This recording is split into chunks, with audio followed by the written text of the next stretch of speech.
Hello, everyone, and welcome to another episode of Open Book. I am Billy Price, co-founder of Billy Footwear. Now, those that have been to Open Book before in the past, welcome back. Those that are new to Open Book, well, Open Book is basically an opportunity for you guys. It's a live program for you guys to be able to ask questions on the fly, learn more about Billy Footwear, learn more about our backstory, and also those that we associate with. Now, the lovely gal also on the screen with me today is Miss Misti Staley. She has a fantastic story, a fantastic family story, and I just want to introduce her. Misti, thank you so much for joining us today. Thank you for having me. Now, Misti, your story is incredible. It truly is, and there's definitely some ups, there's definitely some downs, there's a lot of emotion involved right there, and it really, I just want to give you the opportunity to be able to share the story of Freeman and all of the, I guess, the emotion attached there, but also the amazing stuff that's come from Freeman's story. Sure, I would love to talk about Freeman. Freeman's my baby boy. He was born in 2015. We live in Helena, Arkansas, which is 2 hours from our large children's hospital in Little Rock. After Freeman was born, we didn't know anything throughout the whole pregnancy that he was going to have any medical complications. And then he was born and they life flighted him to Arkansas Children's. And we thought it was maybe for some oxygen and we would be going home in a few days. And we ended up being in the NICU for 3.5 months, which seems like forever. We were in there with preemie families going home before we did, and Freeman was full term. So it just felt like, had turned into our second home. And we were finally discharged and we came home and Freeman had a feeding tube.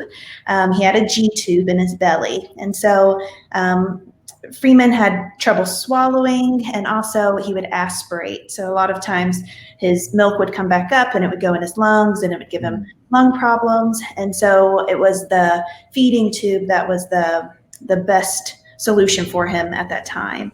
And so what was so hard was we came home with a 3.5-month-old baby and we would be holding Freeman and then holding this big open syringe that we would put the milk in, but it was trying to get the milk and put the milk in and the medicines in and hold Freeman, but then he would spit up and then I would spill the milk and it was just, I needed an extra hand so badly.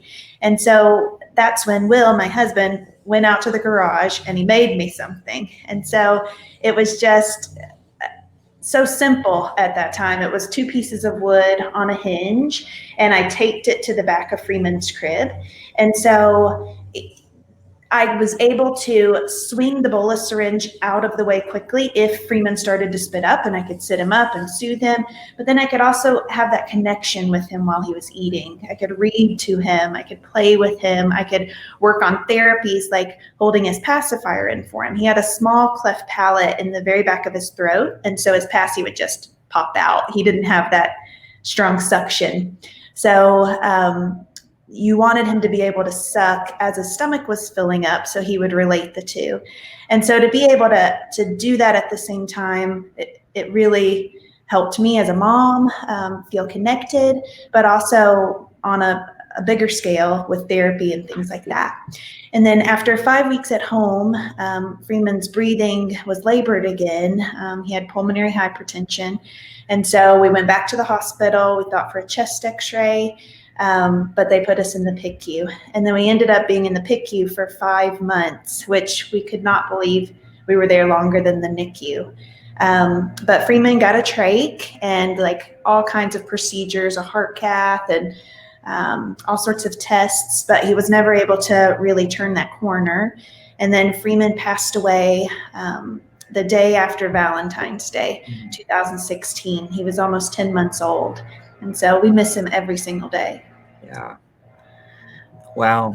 I mean, there's so much there. I mean, as you're telling your story, you're going through all the steps and stuff, but I mean, I can't even begin to imagine like the emotion through that whole experience, like while you're going. I mean, granted, there were, you're able to spend time with your son, but at the same time, it's like, is this like what's happening around us? And I know that your story is unique, but I also know that there's lots of other families out there that may be going through similar types of situations, or at least have the ability to kind of relate, like truly what you're saying? And can you touch on kind of just the emotional roller coaster a little bit, like how you like perhaps found the strength to keep going? Sure. So we moved to Little Rock. My in-laws live in Little Rock, so we were so blessed to be able to stay with them while Freeman was in the hospital. So I was able to spend every day at the hospital, but that also put me at the hospital. And it was every day advocating for Freeman and writing down when he spit up, when he pooped, when like all these things to try and figure out why is this happening and how can I fix it and what can I tell the doctors so they can figure out how to fix it. And it was so hard to just not be able to fix it. And that was really emotional for me. And then after Freeman passed away, in the car that night on the way home from the hospital, I said to Will, what do I do now? I went to school for art. I teach after school mural classes. I paint portraits. I have, very creative job skills, but then I just didn't feel like being creative then. I just, felt like staying in my room and not getting out of bed. So it was like, what can I do now? And Will and I had talked about building a playground in Helena. And then after Freeman passed away, it was sort of this perfect fit of why don't we build a playground for like in memory of Freeman, but also in memory of other kids who have passed away. And so that kept me busy for a solid year after we lost Freeman. So started the Freeman Foundation, and through the foundation was able to raise $250,000 to build Freeman Playground. Never realized how much playgrounds cost. They're so expensive, but it was so worth it. I wanted it to be ADA accessible, wanted it to have a poured-in-place rubber surface so kids and families in wheelchairs could go into the playground with their child and not be battling mulch or something that's on the ground. I wanted ramps on the equipment so kids and their parents could get off the surface and get up and play and have that kind of treehouse feel. Transition stations onto the slides, so if a family member or the child has use of their arms, they can use some arm strength and scoot up and slide down. And so my playground rep was like, that's going to add like thousands of dollars to the cost. And I was like, it's okay. I'll raise the money. Like, so it was a real experience to build the playground, but so fun. And it's closed currently for COVID, but it's just so great to go down there and talk with families and hear kids laughing. It's only 1 block from our house. And so you can hear kids from the porch laughing and having fun, which really means a lot. It was a healthy way for me to grieve, to build Freeman. Yeah. I mean, to be able to create an inclusive environment like that, hearing the joyful cheering and thinking and playing of children is just, it's just angelic. I mean, it just feels and sounds so good. I know as a wheelchair user, for me to be able to, I can totally relate to what you're talking about with that mulch. I mean, oh my goodness, I get out there and I'm totally stuck. So being able to make those inclusive environments for everybody to be able to participate, whether they're a wheelchair user as a child or also as a parent, like being able to become their grandparent, to be able to go and participate. I mean, it really just talks to community. And I know that the park, I mean, on the screen right there, there was a link to the Facebook page of the park. And I mean, you look at the images and they're absolutely beautiful. And I know that the murals surrounding the park, I mean, I know there's a story there too. Yeah, so I work with students from all the different schools in Helena and bring them together to create together and to see all these similarities they have when they may not go to school together and are able to share those at school. They come together and create. And so we made an awesome mural at Freeman Playground on the fence right next door. And it's called Beasts of Helena. And it is the different animals that you find in the Arkansas Delta, the Mississippi River Delta. And so as part of fundraising for ongoing programs at the playground. So we do school supplies giveaway and summer reading programs and things like that. We raise money for that to be able to provide snacks, be able to put books in the little free library, some things like that. And so we made a children's book, my husband and I, from the mural called Beasts of Helena. And through sales from that book, all those proceeds go back to benefit the playground. And it was so fun to send one to your son Remington, and fun to hear you say he almost has it memorized because he wants you to read it over and over. Yeah. Well, we've read it a lot of times, and he definitely connects with animals, and it's a very educational book. I mean, I certainly learned things. I mean, the one that comes to mind right now is why, like, a beaver's teeth are the color that they are. It's because they're all filled with iron. I didn't make that connection. So yeah, there's a lot of content in that book. It really is cool. Yeah, and there's a link to that on the Facebook page, or if you message through the Freeman Playground Facebook page, you'll talk directly with me, and I can let people know how to get a book if they're interested. Oh, good. But I know that Freeman Playground wasn't the stopping point. It seemed like that was another way to remember Freeman, but also there was another project you had up your sleeve, and it was what later became the FreeArm. So can you talk about that? Sure. So we had talked about, even in the PICU, the FreeArm. So we didn't bring it with us to the hospital when we went back to the hospital. Freeman was strictly pump fed, and sometimes only fed TPN, which is through his vein, and they would have to cut feeds off completely. So it wasn't needed as much in the PICU environment at that time, although it is being used in NICUs around the US. But talking about it in the PICU and talking with our nurses about it and hearing them say, oh my gosh, like, you need to make this happen. You need to make the FreeArm. Other parents talk about how hard it is to tube feed. And I know in the NICU and with some PICU kids who aren't quite as sick as Freeman and can still be fed into their stomach, we need something to help hold that bolus syringe. And so it was always in the back of my mind, but then I was so scared to start a medical company. It's like, I teach mural classes and I started a nonprofit, but then it's like, to run a medical company, I didn't feel like I knew enough. And so there was so much red tape. But after Freeman Playground opened, I looked at Will again and said, what now? It's like I felt this nervousness coming up of, I'm scared that now I'm just gonna be sad, and I miss Freeman all the time, but to be able to do things that give joy because of Freeman is just a really good way for me to grieve, I've found. And so we found a small business accelerator program here in Arkansas. And so we were accepted into that, and it was great because they said, make a business plan and call 5 nurses or families every week for 10 weeks and do customer discovery and talk with them. So it just got me going, and I started connecting with people who connected me with people who connected me with more people, and then started connecting with other moms and families who had made medical devices because their kids needed it and it wasn't on the market.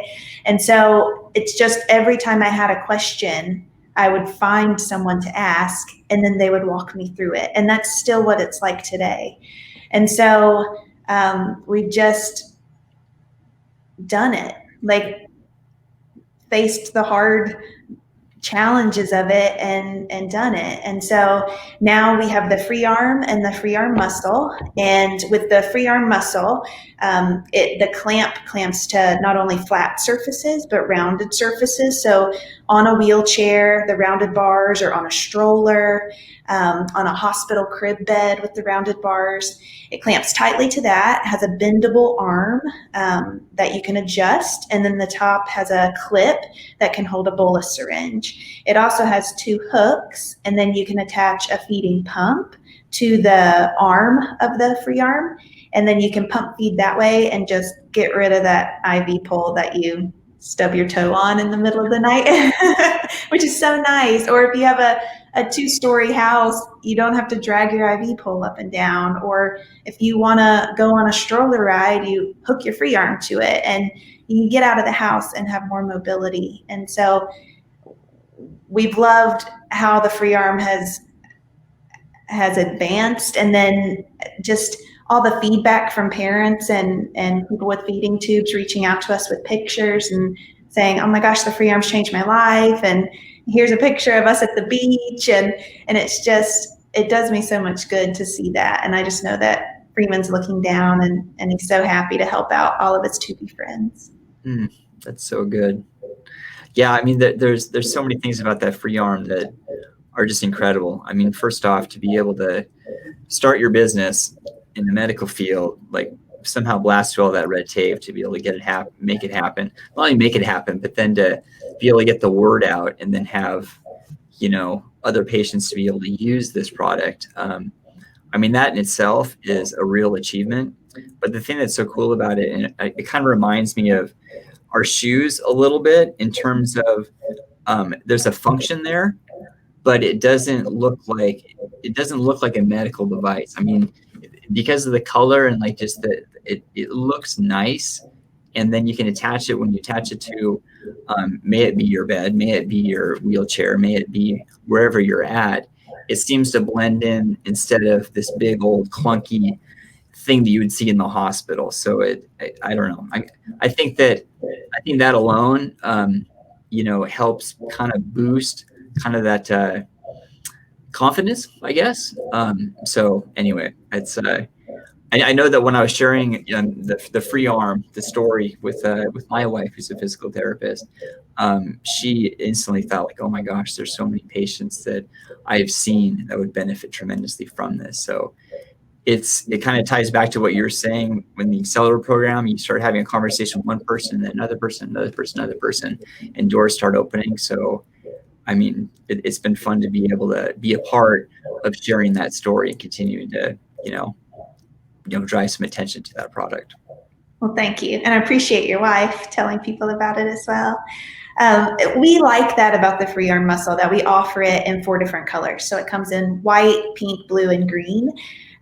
We've had like big business people say, why do you offer it in so many colors? Like, why don't you get rid of colors that don't sell as well? It'll help profits. And we're like, because people really like that there's colors to choose from. And we like that there's colors to choose from. You can't control what your body's going through medically. And if you can control the color of your FreeArm and have it represent your personality and your aesthetic, then gosh, I want people to be able to control that part. And they all sell equally. So I don't even know which one I would get rid of anyway. I want to add more colors, and we probably will. So we really do like that aspect too. Oh, wow. That's so good. Wow, I love that.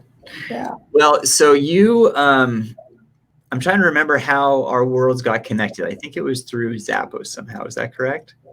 It is. So I found you guys on Zappos, and it was back before you were offering men's size shoes. My father-in-law, he's a recent wheelchair user, and he has a hard time, or my mother-in-law has a hard time getting his foot down into a shoe. And so that is so hard. All shoes need to be Billy shoes. It's silly that you have to put your foot down in there. And so he also has a brace on one leg and needs that little bit of extra space within the shoe. And so to be able to unzip the top of his Billy shoes and put his feet flat down in there. It's so helpful, and he loves them, and they're really handsome looking shoes. Well, thank you. Thank you for that. I would say the first prototype we made was it was rough, but we kept leaning into it, and we all of a sudden started getting some pretty good product out of it. Yeah, it's really good. He has the brown leather shoes. Yeah. Well, yeah, and then I think there is it the image? I think there's an image of him in his shoes for the collaboration giveaway we have starting tomorrow.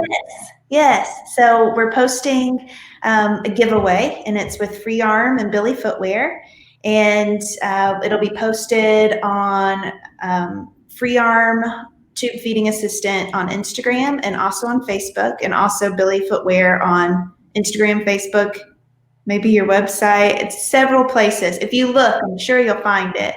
But yeah, that's a picture of my father-in-law's feet. I need to post a picture of his face too. Hey, I'm Jerry. He's got great feet, but let's see his face too. Yeah. But that giveaway will start tomorrow, and it'll go through Sunday. And just follow along to the instructions of like this post and share this post, and we'll have a winner, and I'll announce that on Monday. And so we're excited to be able to give somebody the opportunity to get a FreeArm muscle, and then also a $50 gift certificate to Billy Footwear. Yeah. Well, I mean, it really is our pleasure to be a part of that giveaway collaboration, but also it's our pleasure to be part of a larger collaboration, because I mean, the Freeman Playground, that is a nonprofit, and we have been collaborating with lots of nonprofits, and it's been just so rewarding to be able to have some sort of give back for these nonprofits, because nonprofit, I mean, the name of the game with a nonprofit is fundraising, and fundraising can be really challenging. And nonprofits are based in wanting to do something good for the community. So for us to be able to help in any way, it really is our privilege. So can you talk about the collaboration that we have going? Yes. On our website, freearmcare.com, if you go down to the bottom, scroll all the way to the bottom, and there's a friends link, and you click that link, you'll see all of our friends and all of our companies that we've partnered with on giveaways, and Billy Footwear is right at the top. There's an affiliate link, and if you click that link, it'll take you to Billy Footwear, and then 5% of your purchase on Billy Footwear will be given back to Freeman Playground, which means so much, and I'm so thankful for that. Thank you. Well, it's our pleasure. And another way to find your website, a link to your website, is on our website. So on billyfootwear.com, down in the footer, you'll see a link that says Association Partners. Now, if you click on Association Partners, you will find freearmcare.com, and you can get to their site as well. But it's important to hit that affiliate link on freearm.care, because that's what activates the give back to their nonprofit. So there it is. Yeah, thank you. So Misti, I mean, there's so many things that you and I can talk about, and it's interesting because you and I have we've really only spoken a few times, but right from the first 3 minutes of our first conversation, it was obvious that we were to become friends. I mean, it really just what you're doing and what you've done and what you've gone through, and it just really. I really appreciate the struggle you've gone through, but I also appreciate the give back, and I appreciate the value that you add to so many. I just wanted to give you the mic just one more time before I sign us off, and just let you share whatever's on your heart, and maybe talk about something that we haven't covered, or maybe just whatever. It's open mic. It's yours. Go ahead. What do I say? Thanks for having me, and anyone who wants to follow FreeArm Tube Feeding Assistant on Instagram and Facebook. I try to post every day, Monday through Friday, a different photo or something that parents or a tubie has a picture that they've sent us of them using their FreeArm on the go. I just love seeing those pictures, and I want to share it with everybody. So I know that it makes a lot of people smile, and I'd love for anyone who wants to follow us on those platforms to do so. Awesome. Well, everyone, this was this week's open book. Thank you very much for tuning in. We will have another one next Wednesday. So we'll see you then. Thanks. Thanks, everyone.